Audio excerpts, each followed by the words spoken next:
Hey guys, this is Nirmal here for Technique, and today we'll do the detailed review of the camera on the new Moto G, or also called as the second generation Motorola Moto G.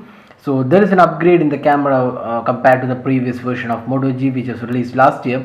So here we have an 8 megapixel camera with LED flash, and there's also front facing 2 megapixel camera. So there's obviously an upgrade from the 5 megapixel camera which we found on the first generation Moto G.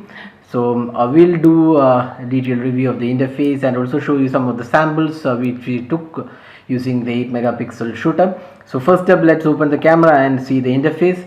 So you can see here the interface hasn't changed with respect to the previous version, so it's almost the same. So it's a very simple interface. We have only two options up front. So first is the option to take a video. Second is to switch to front facing camera, and when you press on the screen, it will take a photo. So that's all in the main interface. When you swipe from the left, you can see it brings up a small menu where you can adjust the settings. There are only few settings available, so the interface is exactly what we have on the previous generation Moto G. So first step, you have the option to turn on HDR. You can enable auto HDR, or you can turn it on or turn it off based on whatever your preference is. Second up, you have the flash. You can have auto on or off option. Then the third one is you can control the focus and exposure. So when you select this area, you can see a bracket will appear here. So this is that bracket. So this is the bracket. You can move this bracket anywhere on the viewfinder and select the focus area and the exposure. So that's the option there. The next option is video recording. So you can see it allows you to record videos in 720p. So there's no 1080p here, and there's also slow motion, that's again 720p. So that's the option when you record videos. So you can even you have only one option to record videos, that's 720p. Then you have the panoramic mode. The panorama, you can select it from here. Next up, you have the option to enable photo and video location to your photos. So if you want geotagging, you can select this option. Then next, you have the option to save photos onto the SD card. So since we don't have SD card inserted into the device, so that's not enabled here. Now last, you have the option to shoot photos in 6 megapixel, that's 16:9 aspect ratio. Then you have the standard 8 megapixel shooter, that's 4:3 aspect ratio. So those are the options, and finally you have the shutter sound off on button. So that's the only options available. So just swipe from the left side and you can see the set of options. So feature wise, the amount of features being offered on the camera is very minimal. We would say that it's slightly disappointing because most of the phones in this price point, say for example the Asus Zenfone 4 or even the Xiaomi Mi 3 or the Redmi 1S. So if you compare with those cameras, you can see there are lots of options to offer, be it for filters, there are shooting modes, you can select a lot of options in the settings, but here you don't see too many options, very basic set of options. And we feel that Motorola could have done better here with the interface.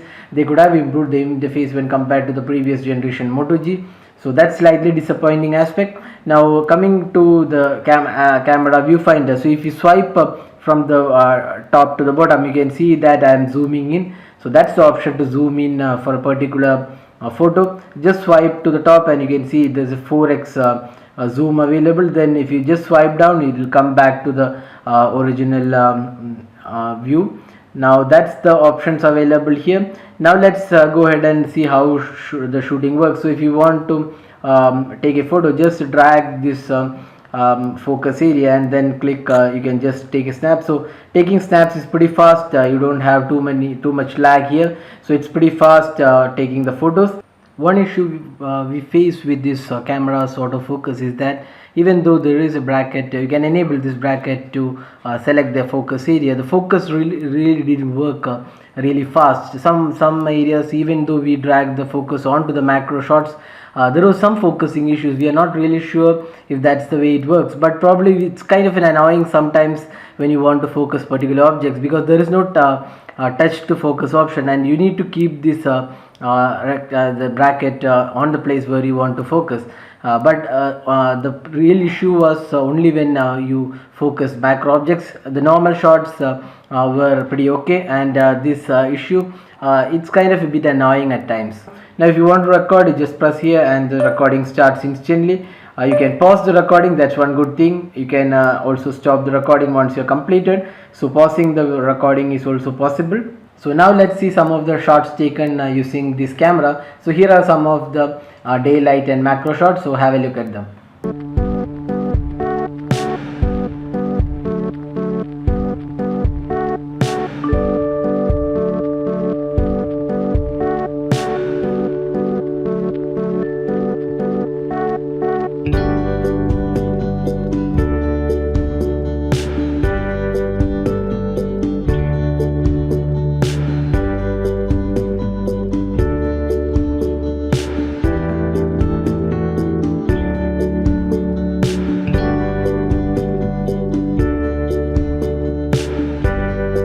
So here are some of the photos taken using the 8 megapixel shooter, and we were really impressed with the colors it produced. The colors were close to the real object, and you can see these are exactly almost similar to the real life colors. Again, the leaves, the flowers, and the colors are really good, and even if you zoom in, you don't see too much noise included. So that's the clarity of the photos. So we are really impressed with the quality of this camera for this price point of 12.9k. This is really impressive camera, and these colors are exactly the similar what we find in real life. So this camera produces really good shots. Again, this is another close-up shots. You can see the amount of detailing available on this shot. So overall, we would say that Motorola has improved the camera on the new Moto G when compared to the previous version. It's not just the megapixel count increase. We can clearly say that the camera has improved, and we would say that this camera is much better than the Asus Zenfone 5, which also has a 8 megapixel shooter. There we had an issue with the oversaturation, but here we don't see any kind of oversaturation, and the quality is really good, and we would say this is really good camera for this price point. So the photos have really great detailing, and the colors are almost exactly what we see in real life. Now let's have a quick look at some of the night shots. These shots are taken in low light or in artificial light. So here are they.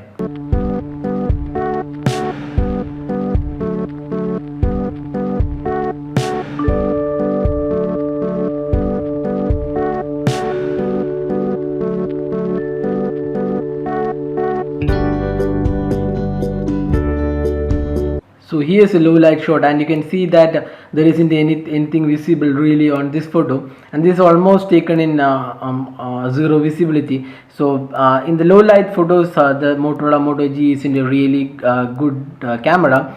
Because it doesn't show any detailing with the low light. Now the same photo taken with flash, you can see that the amount of detailing is pretty good, and the clarity is also good. There isn't much noise included, so the flash works really well, but the low light photos are not really good, and there is a lot of noise included. And we'll show you another shot. This is again taken in low light. You can see a lot of noise in the photos. So the phone ideally is not a good one for low light capture, but definitely good for daylight capture. So this is with artificial lights, and you can see the clarity is pretty okay, not that great, and it's not that poor either, but it's kind of an okay kind of clarity. So overall, we would say that the camera on the Motorola Moto G, the second generation, is pretty much improved one when compared to the previous version, and we definitely think this is one really good camera phone in the mid-range segment. What we really liked about this camera is the daylight shots, where adequate lighting was available, and also the macro shots taken in daylight, they have come really good, while the low light photography is completely filled with noise, and the flash does work really good. So if you take photos using flash, then it's pretty decent camera. So that's all with the detailed camera review of the new Moto G, or also called as the second generation Motorola Moto G. So we already uploaded a sample video and photos taken using the phone on our YouTube channel, so you can check out that video as well. So if you have any specific queries regarding this video, just drop a comment, and we'll be glad to help you out with your queries. Hope you like this video, and if you like this video, do hit the like button and subscribe to our YouTube channel for more updates. And thanks for watching this video.